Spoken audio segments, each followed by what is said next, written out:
Hello! Hello! మీకు కాదు. ఫోన్‌లో బిజీగా ఉంటా. నేను ప్రొడ్యూసర్‌ని గదా! హలో! ఏంటి వారణాసియా? నేనే ఏశానుగా బోలెడు డబ్బులు. నేనెంత జెప్తే అంతే అక్కడ. మీరే ప్రొడ్యూస్ చేసారండి వారణాసి? అయ్యో! వారణాసి సినిమా గాదండి. మా ఇంట్లో వాళ్ళందరిని వారణాసి టికెట్లేసి సొంత డబ్బులతో టికెట్లేసి పంపాను. నేనెంత జెప్తే అంతే మా ఇంట్లో తెలుసా? బై ద వే నేనెవరో చెప్పలేదు గదా! నేను చాలా గొప్ప ప్రొడ్యూసర్‌నండి. ఇప్పటికే నా గెటప్ జూసి అర్థం జేసుకునుంటారు. ఒకటే కాల్స్ ఎప్పుడు బిజీగా ఉంటాననమాట. నాకొక మంచి స్టోరీ దొరికింది. ఓహ్! Super story. అదేంటంటే ఒక ఫారెస్ట్ ఏరియాలో ఒక అబ్బాయి ఆ! Location manager. అదే coming to that point. Okay. And heroine దగ్గర గూడా ఒక ట్విస్ట్ ఉంటుందనమాట. అది నేను చెప్పలేను, రివీల్ చేయలేను. ఇంకా ప్రొడ్యూస్ చేయాలి గదా! రైట్. సో, చాలా అద్భుతమైన లవ్ స్టోరీ ఉంటది. ఆ! ఒక విలను, ఆ! ఒక చేజింగ్, ఒక వారు, ఒక లవ్వు, ఈ మొత్తం ట్విస్ట్ అన్నిటికి మీ కాస్ట్ లాంటి మీ కాస్ట్, మీలాంటి ఒక అద్భుతమైన డైరెక్టర్, మీలాంటి మ్యూజిక్ డైరెక్టర్ ఉంటే కథ సూపర్ హిట్టు. అందుకే మన టీమ్‌తో ఇవాళ మీటింగ్ అరేంజ్ చేశా. ఆ! మనందరం కూర్చొని ఒకసారి ఈ మూవీ డిస్కస్ చేసుకుందాం. చేసుకుంటే సినిమా తీసేయడమే ఇంక. సైన్ చేస్తే మొత్తం చెక్కులే, బ్లాంక్ చెక్కులు మొత్తం. ఓకే. స్టార్ట్ చేద్దామా మూవీ అంతా డిస్కస్? బానే ఉందండి. ఒకటే చిన్న ప్రాబ్లమ్ అంతే. ప్రతిదానికి లాంటి అన్నారు. మీ లాంటి మేము మమ్మల్ని పెట్టుకోవచ్చు. అదే మిమ్మల్ని పెట్టుకుందాం అనుకుంటున్నాను. ఆ! మీరేమంటారు? ఖచ్చితంగా చాలా బావుంటదండి. అదే. ఒక్కసారి అంటే మనం ఎంత ఫాస్ట్‌గా తీయొచ్చంటే ఇది ఆ. ముందు మాకు చెక్‌లు ఇచ్చేసేయండి. ఆ. రేపు డిసెంబర్ 12థ్ రిలీజ్ సినిమా. అంటే ఇంకా 3, 4 రోజులే ఉంది. అంతే అంతే. అలా ఎలా తీస్తారు 3 రోజులు? అంతే ఫాస్ట్ ముందు చెక్‌లు ఇవ్వమని చెప్తే ఎలా తీస్తాం ఫాస్ట్‌గా. చెక్కులు ఇవ్వాలా? సినిమా. మా చెక్ బౌన్స్ అవ్వడానికి కూడా కొంచెం టైం పడుతుందండి, పర్వాలేదు. తప్పకుండా ఇస్తామండి. తీసేద్దామా సినిమా మరి? మేము ఆల్రెడీ తీసామండి. ఆల్రెడీ తీసారా? ఇదేంటి నేను తీద్దాంగా. వాట్ ద వంకాయ్! మీరు ఇలా తీసేస్తే ఎలాగా? ఎవరు తీశారు ఇది? ప్రొడ్యూస్ చేశారు? People media factory. మీరు ఒక చిన్న మిస్టేక్ అండి. మీరు ఒక స్టోరీ దొరికింది అన్నారు కదా! ఆ. అది పిఎంఎఫ్ ఆఫీస్‌లోనే మీకు దొరుకుంటది. ఆ సంగతి మర్చిపోయి ఉంటారు మీరు. అంటే అప్పుడప్పుడు అటే తిరుగుతూ అది. పేపర్ ఎగిరి వస్తది. అదే కరెక్ట్. మీ పీపుల్ మీడియా ఫ్యాక్టరీ అండి. ప్రతి స్క్రిప్ట్ ఇలానే వాళ్ళు మంచి స్క్రిప్ట్‌లన్నీ తీసేసుకుంటే మాలాంటి ప్రొడ్యూసర్స్ ఏం చేయాలి? It's very horrible. ఒక నిమిషం ఉండండి. కృతి, మన పీపుల్స్ మీడియా ఫ్యాక్టరీ కృతియే. కృతి, ఏంటమ్మా నువ్వు మీ నాన్నగారు విశ్వప్రసాద్ గారికి చెప్పొచ్చు కదా! ఇంత మంచి మంచి స్క్రిప్ట్‌లన్నీ మీరు చేసేస్తే మేమేం చేస్తాం? ఒక్క నిమిషం అండి. ఇక్కడ సిగ్నల్స్ రావు. సిగ్నల్స్ మరి నాకు ఫోన్ కాల్ వెళ్తుంది అనుకున్నా నేను. లేవా? ఓకేలే, తెలిసిపోయినట్టుంది. ఓకే, మరి ఇంటర్వ్యూలోకి వెళ్ళిపోదాం. ఎలాగో సినిమా నేను ప్రొడ్యూస్ చేయలేదు కాబట్టి కొన్ని కాదు, ఇంకొక సినిమా స్టోరీ ఉందండి. మనది ప్రభాస్ గారిని పెట్టుకొని ఆయన ఓల్డ్ గెటప్ ఇది కూడా ఉంది. అది చేసేయచ్చు మీరు. ప్రభాస్ గారిని పెట్టుకో. ఓకే, అయితే డ్యూయల్ రోల్. Dual role. అది మీకు జాన్ మేనేజర్ 9th వచ్చేస్తుంది రిలీజ్. అది ఇప్పుడు మీరు చేశారంటే జనవరి 9th వచ్చేస్తుంది అది. జనవరి 9th అప్పుడు వచ్చేస్తుంది. టైటిల్ కూడా మీకు తెలిసే ఉంటుంది. ఇస్తాం మీరు ఏదైనా పెట్టి. ఏదైనా పెట్టచ్చా? ఐ థింక్ మేనేజర్ ఎవరమ్మా ఇక్కడ? మేనేజర్ భోజనానికి వెళ్ళాడంట. వచ్చాక మేము స్క్రిప్ట్ గురించి మాట్లాడి ప్రభాస్ గారి మేనేజర్ నెంబర్ ఉందా? ఇస్తారా? ఓకే. బ్లాక్‌లో ఉంటాను ఎలాగో. బట్ స్టిల్ ట్రై చేస్తాను. అయితే ఈ మూవీ గురించి కొన్ని విషయాలు మాట్లాడదాం అనుకుంటున్నాను. సో, కొన్ని ఇన్ఫర్మేషన్ లాగుదాం. ఎలాగో నేను చేయలేకపోయాను కాబట్టి మీరు ఎంత బాగా చేశారో చూద్దామని అనుకుంటున్నాను. సో, రోషన్ గారు మిమ్మల్ని కన్వీనియంట్‌గా మోగ్లీ అని పిలుస్తాను. ఎలాగో మోగ్లీ సినిమాలో హీరో మీరే కాబట్టి. ఈ సినిమాలో ఏ ఎలిమెంట్ విన్నాక ఇమ్మీడియేట్‌లీ యెస్! నేను ఈ సినిమా చేసి తీరుతాను అనిపించింది? టైటిల్ విన్నాను. Only title. ఉన్నాయి. ఎందుకంటే నాకు చిన్నప్పుడు మా నాన్న మోగ్లీ అని పిలిచేవాడు. కథ ఆఫ్ కోర్స్ సిక్సర్ కొట్టాడు సందీప్. స్క్రీన్ ప్లే అన్నీ కూడా ఇంకా దాంట్లో no doubt.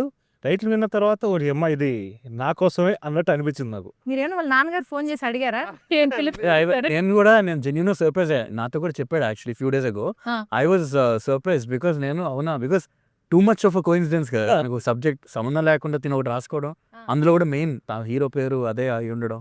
I was like oh that's maybe it's destiny like that. అసలు ఏం వినకుండా మోగ్లీ అని విని ఏం వినకుండా అదంతా విన్న తర్వాత కథంతా విన్నాక టైటిల్ విన్నాక yes this is my And- story. Sequences కూడా there are really great sequences. అంటే ఇప్పుడు నాకు పర్ఫామ్ చేయడానికి యాజ్ అన్ యాక్టర్ కూడా టు బీ ఏబుల్ టు ఒక రసాన్ని బయటకు తీసుకురావడానికి ఒక You mean రసం కానీ జ్యూస్ నిజంగానే జ్యూస్ ఉండే కంటెంట్ ఇది. సో అది విన్నాక బాగా జ్యూస్ బాగా తీస్తారండి. బాగా తీసాడు. బాగా. ఓకే. సో, మీ first movie Hmm. Bubblegum. And ఇప్పుడు మోగ్లీ. అవును.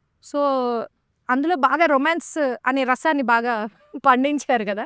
మరి ఇందులో లవ్ అండ్ వార్ ఒక వారియర్ టైప్ ఆఫ్ క్యారెక్టరైజేషన్ ఉంది. వారియర్ అయితే కాదండి స్టార్టింగ్ లో అయితే. యాక్షన్ సీక్వెన్సెస్ అన్ని ఉండేసరికి అలా అనుకున్నాము. యాక్షన్ సీక్వెన్సెస్ అయితే ఉంటాయి బట్ ఏమీ చెప్పట్లేదు ఇన్ఫర్మేషన్. బబుల్ గమ్ కి దీనికి తేడా ఏంటి అంటే ఏది ఎంజాయ్ చేశారు ఫస్ట్? ఏది అంటే ఏ కథ ఆ కథ దానికి దీనికి కంపారిజన్ పెట్టుకుని రొమాన్స్ నేను ఏ సీక్వెన్స్ ఆ సీక్వెన్స్ ఎంజాయ్ చేశాను. సో లైక్ ఇక్కడ తగ్గట్లేదు. ఓకే, అన్ని సీక్వెన్స్లు బాగా ఎంజాయ్ చేస్తున్నారు. ఓకే అండి. సో సందీప్ గారు, మీకు ఒక క్వశ్చన్ అండి. అసలు మీ టాలెంట్కి, మీకున్న స్కిల్కి, మీకున్న టాలెంట్కి మీరు నాతో కనుక సినిమా సైన్ చేస్తే మీకు కంపల్సరీగా నేషనల్ అవార్డు ఇప్పిస్తానండి. కంపల్సరీ నేషనల్ అవార్డు అంటే అక్కడ ఇక్కడ మన ఊర్లో కాదు, వేరే పైన ఇండియా మ్యాప్ పైన ఒక ఊర్లో ప్రెసిడెంట్ ఇస్తారు. అది డిఫరెంట్ ఎక్స్పీరియన్స్. అయిపోయిందండి ఎక్స్పీరియన్స్ ఆల్రెడీ ఆల్రెడీ వచ్చింది నేషనల్ అవార్డా? ఓకేలే, ఏం చెప్పనివ్వట్లేదు నన్ను. సరే, ఇంకేదైనా అవార్డు ఇప్పిద్దాం. సో మీరు ఈ స్టోరీ రాయాలి అని ఇన్స్పిరేషన్ అసలు ఎక్కడి నుంచి మొదలైంది మీకు? ఒక లవ్ స్టోరీ చేయాలి అని అనుకున్నామండి. ఇంకా లవ్ స్టోరీ చెయ్యాలి అని అన్నప్పుడు ఈసారి అంటే ఏంటంటే సేమ్ ఇంతకు ముందులాగా ఎలా అయితే ఒక కలర్ ఫోటో చేసినప్పుడు ఒక లవ్ ఉంది, కామెడీ ఉంది and at the same time లాస్ట్లో ఒక పీక్ ఎమోషన్ ఉంది.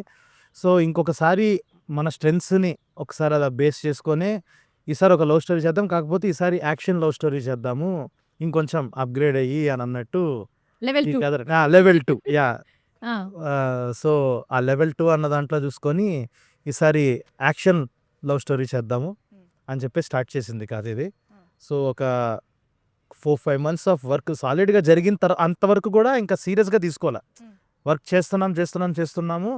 ఓకే, ఇది చాలా ఎక్సైటింగ్ ఉంది చేయడానికి అన్న ఫీలింగ్ వచ్చిన తర్వాత ఇంకా అప్పుడు ఫస్ట్ ఇంకా రోషన్ని కలవటము ఇంకా అలా తీసుకోవడం. అసలు రోషన్ ఆల్రెడీ మీరు మైండ్ లో ఫిక్స్ అయ్యారా దీన్ని చేస్తే బాగుంటుంది అని? అదే అండి, 4 months ఆఫ్ వర్క్ జరిగిన తర్వాత అసలు ముందు ఒక యంగ్ లవ్ స్టోరీ రాయాలి, ఒక ఫ్రెష్నెస్ ఉండాలి ఇందులో అనుకుంటున్న టైంలో బబుల్ గమ్ వచ్చింది. బబుల్ గమ్ చూడంగానే ఇంకా అప్పటి నుంచి ఇంకా ఒకసారి కలిసాము. ఇంకా ఫిక్స్ అయిపోయిన తర్వాత నుంచి ఇంకా మైండ్లో పెట్టుకొని. మరి ఇప్పుడు నేషనల్ అవార్డు ఆల్రెడీ వచ్చేసింది అన్నారు, మాకేం లేదు ఇంకా పని, మీకేమి ఏం చేయలేకపోతున్నాం. బట్ కలర్ ఫోటోకి వచ్చింది కదా నేషనల్ అవార్డు. అప్పటి నుంచి ఇప్పుడు ఈ సినిమా చేసే టైంకి ప్రెషర్ ఏమైనా పెరిగిందా? లైక్ ఆల్రెడీ ఆ సినిమాకి వచ్చింది, ఈ సినిమాకి ఇంకేం తేవాలి అని. ఒకటి ఫస్ట్ ఏం తేవాలి అన్నాం కన్నా పేరు పోగొట్టకూడదు అన్నది గట్టిగా ఉంది. అది ప్రెషరే. అదే చాలా పెద్ద ప్రెషర్ యాక్చువల్లీ.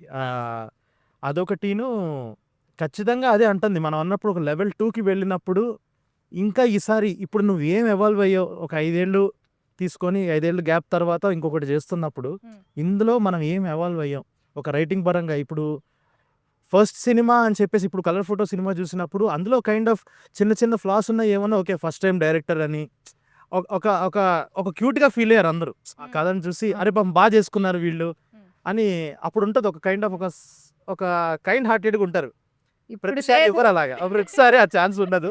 ఈసారి చాలా బ్రూటల్గా ఉంటారు కాబట్టి ఇంకా ఒళ్ళు దగ్గర పెట్టుకొని జాగ్రత్తగా చేయాలి అని చెప్పి రైటింగ్ పరంగా కానీ మేకింగ్ పరంగా కానీ ఇంకా చాలా నేర్చుకొని అప్గ్రేడ్ అయ్యి. సో ఈ 5 years దానికే టైం తీసుకున్నారా? లేదండి, అన్ని ఇంకొక 4-5 కథలు ఇవన్నీ వర్క్ చేస్తూ దాని మీద చేస్తూ ఫైనల్గా ఇది కుదిరింది. Too many things. ఇంకొకటి ఏంటంటే అందులోనూ మనం ఒక పక్కన యాక్టింగ్ చేసేస్తూ మధ్యలో డాకులో కూడా అలా యాక్టింగ్ ఇలాగా అదర్ అవగేషన్స్ ఎక్కువైపోయి ఎక్స్ట్రా కరికులర్ యాక్టివిటీస్ ఎక్కువైపోయి ఇవే పనే కాదు ఏదైనా అపార్ట్ ఫ్రమ్ మూవీ అదర్ లేదండి. సినిమాలోనే ఏదో క్రాఫ్ట్ లో అన్నిట్లో అలాగా ఏదైనా అన్ని సినిమాకి సంబంధించిన పనులే చేసుకుంటూ డైరెక్షన్ అది యావగేషన్. దానివల్ల అలా అయిపోయాడు. Sakshi, you are the jasmine in the movie. So Telugu వచ్చా అండి మీకు? అర్థమైంది అర్థమైంది ఆల్రెడీ అయిపోయిందా నేను ఇంకా అర్థమైంది కరెక్ట్ అర్థం అవుతుంది. అర్థం అవుతుంది స్పీకింగ్ పార్ట్ కొంచెం స్లో అండ్ మన డైరెక్టర్ సందీప్ గారితో వర్క్ చేయడం ఎలా అనిపించింది? How was the experience? First of all welcome to Telugu industry. So sweet, thank you so much. So ఎలా అనిపిస్తుంది తెలుగు ఇండస్ట్రీ? ఫస్ట్ దాని గురించి చెప్పండి.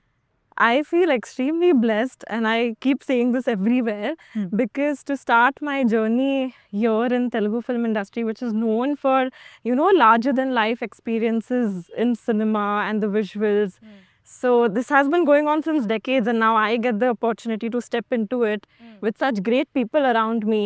I don't think so everybody gets that chance. I'm really lucky, and again with the luck, I really take this as a responsibility to again showcase my art in the best way possible. So I've been having my best time. Wow, nice. You know Baahubali? Of course, everybody. Yeah. Watched in theatre. But Telugu industry is known for big big films Yeah. And we're happy to invite you here. అయితే ఇప్పుడు మన director గారితో work చేయడం ఎలా అనిపించింది? How was your experience? Sandeep sir. Does he give inputs while shooting or? Definitely. Like, I am a proper director's actor, so the first time when we had the look test and audition also, I think that is what I got connected very easily to, was the understanding and the clarity that he has. You know, he's very calm as a director. He'll give me clarity with the scenes and everything. So yeah, I remember exactly a year back we had our look test at the People Media office, and the producers and my director, I instantly connected with the story, with them, and they have been really guiding me throughout this journey and helping me to pass my ways. But this every is like time. your debut movie, right? Yeah, in our first cinema. In your career life. So what, I mean, like being a debutant, how do you find this going through this movie and the journey? And you know, it's the first time experience, and you know, Yeah. I don't know whether you know a lot of things about the film. So, Have you done anything related? చిన్నప్పటి నుంచి చిన్నప్పటి నుంచి okay. I've been in the world of cinema because my Nana Garu is a dance choreographer. So the world of films and art was something I was always connected to. And in fact, our dinner table conversation has always been about films and arts and everything. So film So- information తిని పెరిగారు. No, like in my childhood also, everybody, like all my classmates would go to tuitions after school. I would go for dance classes or maybe music classes. So that was the difference that I had as a child. I was always connected to art. But yes, this is my first official film, and the way I had imagined and had dreamt of, it is exactly like that, but there is a lot of depth into it that I had to learn about, because, you know, first when you look at it, you just get attracted towards the glamour side, and once you get to that position, you understand the intensity and the importance of where you are. Correct. So yeah, it was a great learning experience for me, especially because different language, different culture altogether. How are you understanding the language or? I've been, again, Telugu industry, I've been watching Telugu cinema since my childhood with my papa, and Telugu songs are my favorite. Bhairava Garu's music is there in my playlist since a very long time. Okay.